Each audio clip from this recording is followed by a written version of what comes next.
আসসালামু আলাইকুম। আজকে কোনো ব্লগ ভিডিও নয়, আজকে শেয়ার করব ইলিশ মাছ দিয়ে বেগুন আর আলু দিয়ে পাতলা করে ঝোল আমার স্টাইলে আমি কিভাবে রান্না করি সেটাই আজকে আপনাদের সাথে শেয়ার করছি। তো এর জন্য প্রথমে 4 পিস ইলিশ মাছ ভালোভাবে ধুয়ে পানিটা ঝরিয়ে নিয়েছিলাম। এখন এর মধ্যে দিয়ে দিচ্ছি স্বাদ মতো লবণ, আর লবণের পরিমাপটা একটু কম দিলেও সমস্যা নেই। আর খুবই সামান্য পরিমাপের দিয়ে দিয়েছি হলুদের গুঁড়া, ব্যাস। আর বেশি মশলা দিব না। ইলিশ মাছে যত কম মশলা ব্যবহার করা হয় ভাজার ক্ষেত্রে ঘ্রাণটা তত ভালো আসে। এরপর হচ্ছে চুলায় কড়াই বসিয়ে দিয়েছিলাম, তেল গরম করে নিয়েছি। এখন মাছগুলোকে ভেজে নিতেছি। মাছগুলো খুব বেশি ভাজবো না, হালকা ভাজবো। আর একটা পাশ হয়ে গেলে উল্টেই দিয়েছি।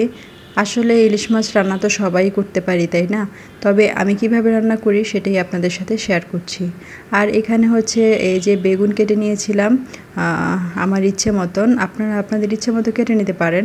তো আর এর সাথে নিয়ে নিয়েছি আলু। এখন হচ্ছে মাছগুলো তুলে নিয়েছি, ভাজা হয়ে গেছে। এর মধ্যে মাছ ভাজার যে তেলটা ছিল তার মধ্যে আস্ত একটা বড় সাইজের পেঁয়াজ কুচি দিয়ে দিলাম। পেঁয়াজটা হালকা বাদামি করে পরে দিয়ে দিচ্ছি স্বাদ মতো লবণ, হাফ চা চামচের মতো আদা রসুনের পেস্ট।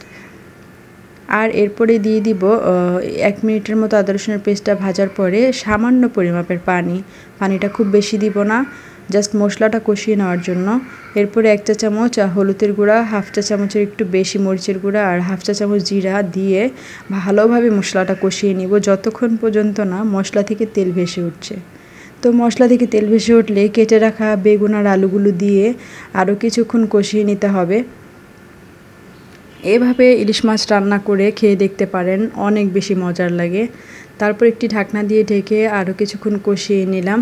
তো কষানো হয়ে গিয়েছে, মাঝে মাঝে কিন্তু একটু নাড়া দিয়ে দিতে হবে, না হলে কিন্তু পুড়ে যেতে পারে। এরপরে আমি ঢাকনাটা তুলে পরিমাপ মতো পানি দিয়ে দিব। তো পানিটা খুব বেশি দেওয়া যাবে না, তাহলে কিন্তু বেগুনটা গলে যেতে পারে। বেগুনের যে কোনো তরকারি রান্নার ক্ষেত্রে পানির পরিমাপটা একটু বুঝিয়ে দিতে হয়, না হলে বেগুন কিন্তু গলে যায়। আর এরপর হচ্ছে একটি ঢাকনা দিয়ে ঢেকে দিলাম বলক চলে আসা পর্যন্ত। তো বলক চলে আসলে এবার হচ্ছে ভেজে রাখা যে মাছগুলো ছিল সে মাছগুলো দিয়ে দিচ্ছি। এরপরে আরও কিছুক্ষণ 5 মিনিট মতো ঢাকনা দিয়ে ঢেকে কুক করে নিব। আসলে এই তরকারিটা রান্না করতে খুব বেশি সময়ের প্রয়োজন হয় না। তো তরকারিটা আমার মনে হচ্ছে হয়ে গিয়েছে, ঝোল তো আমি এতটুকুই রাখবো। এখন এই পর্যায়ে কিছু ধনিয়া পাতা কুচি দিয়ে দিলাম। আর এই 2 মিনিট পরেই হচ্ছে ধনিয়া পাতা দেওয়ার, চুলা থেকে নামিয়ে নিব। এতে খুব সুন্দর একটা ঘ্রাণ আসবে। তো তৈরি হয়ে গিয়েছে মজাদার ইলিশ মাছ বেগুন আলু দিয়ে ঝোল। তো আজকের মতো বিদায় নিয়ে নিচ্ছি। ভালো থাকবেন সবাই। আল্লাহ হাফেজ।